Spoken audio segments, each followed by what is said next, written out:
Bonjour à tous. Dans la dernière vidéo, on a vu que le dividende universel prôné par la doctrine économique du crédit social est la seule à même à pouvoir de réaliser la fraternité entre hommes et avec la nature, car c'est un modèle économique profondément juste, et c'est même le seul modèle économique profondément juste.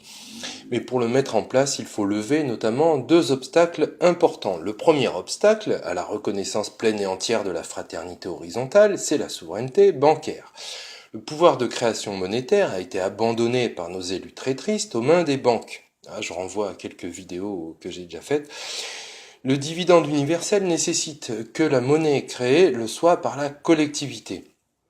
Or, depuis les années 70, les États ont totalement abandonné ce pouvoir souverain constituant pourtant la première mission de l'État avant même la sécurité et la justice sociale. Cette trahison a créé la dette publique qui est illégitime et impayable par nature. Il faut donc reprendre notre pouvoir de création monétaire et réguler l'activité des banques, notamment en interdisant les réserves fractionnaires, en séparant les activités de dépôt et d'investissement, enfin pour de vrai, sous-entendu, contrairement à la loi du 26 juillet 2013, il faut recréer ainsi une monnaie libre et tout cela n'est possible qu'en dégageant le parasite UE qui fixe l'ultralibéralisme, la dette et son fondement l'argent-dette dans le marbre des traités. Il faut également réguler les activités économiques. Alors le capitalisme et le libéralisme sont deux mécanismes complémentaires et nécessaires mais qui, poussés au bout de leur logique, sont complètement contradictoires. Ceux qui proposent de déréguler le marché, c'est-à-dire d'enlever les règles, sont des escrocs capitalistes qui promeuvent la liberté du renard dans le poulailler. Ceux qui proposent un contrôle au contraire absolu du marché sont des communistes utopiques qui nient la liberté des individus.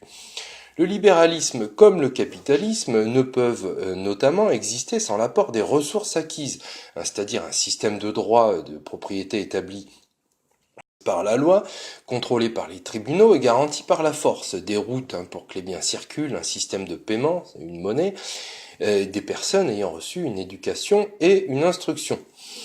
Ils sont donc tributaires du développement de la collectivité et ne peuvent fonctionner correctement que si le pouvoir politique est assez fort pour imposer des règles et assez sage pour ne pas tout diriger.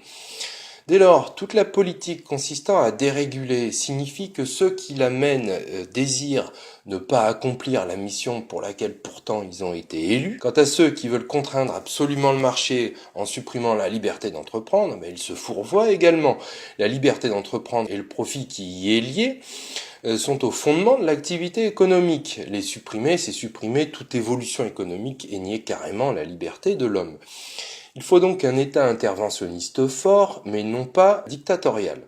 Et pour ceux qui se diraient « oui, mais seul un État ne peut rien faire », faux. Le système actuel repose sur l'argent-dette mondialisé, ce qui cartographie au passage les États voyous. Sous-entendez ceux qui ne sont pas dans le système, ceux qui subissent des embargos.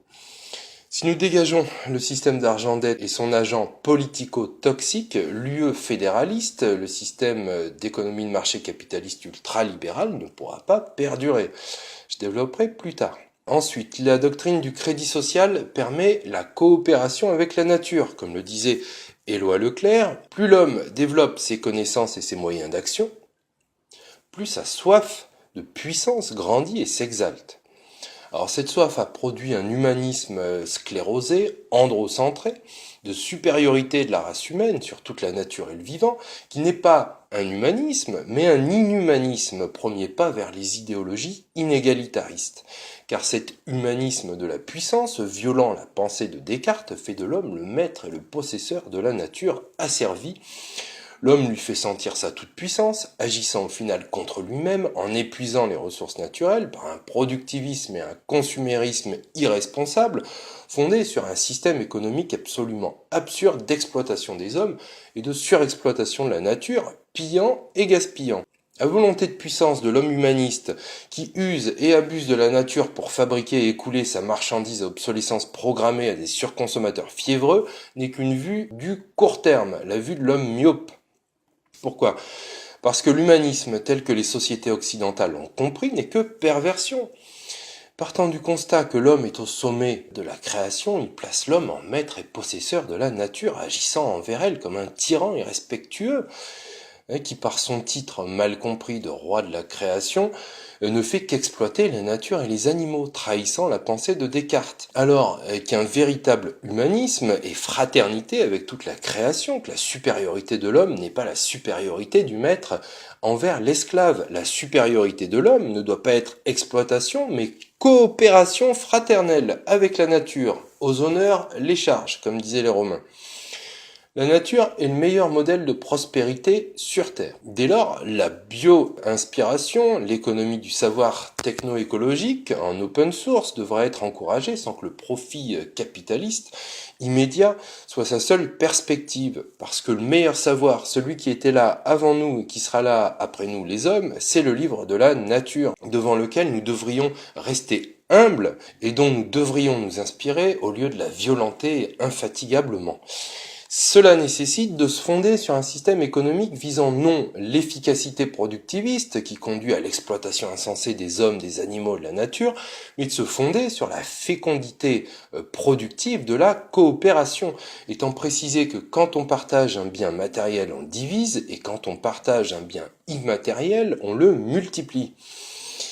Et ce système idéal, il n'y en a qu'un, c'est le crédit social, qui conduit à un capitalisme citoyen fraternel, tourné vers la fécondité pour tous et non pas l'efficacité au détriment de tous, et au profit de quelques-uns.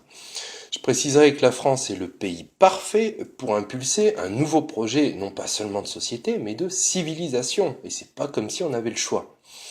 Et on verra comment faire dans les prochaines vidéos. Je vous remercie de votre écoute, à bientôt.